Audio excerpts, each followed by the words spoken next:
ভক্তদের সকলের কাছেই এক বিশাল জায়গা জুড়ে রয়েছে আসামের কামাখ্যা মন্দির। জনশ্রুতি আছে, সতীর দেহত্যাগের পর বিষ্ণুর সুদর্শন চক্রে যোনি ছিন্ন হয়ে পড়েছিল এখানে।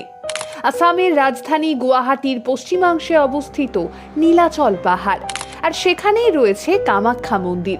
অনেকেই বলেন কামাখ্যা তীর্থক্ষেত্র একটি শক্তিপীঠ ও তন্ত্র সাধনার ক্ষেত্র এবং এটি 51 শক্তিপীঠের অন্যতম।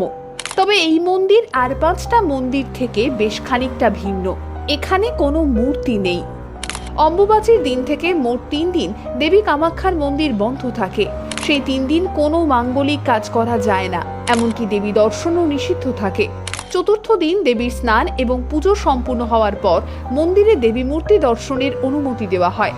ভক্তরা মায়ের দর্শন করেন, কেউ প্রার্থনা করেন নিজের জন্যে, কেউ বা দশের জন্যে। মাও বাড়িয়ে দেন আশীর্বাদের হাত। আর এভাবেই বছরের পর বছর দূর দূরান্ত থেকে মনের টানে মায়ের কাছে ছুটে আসেন ভক্তরা।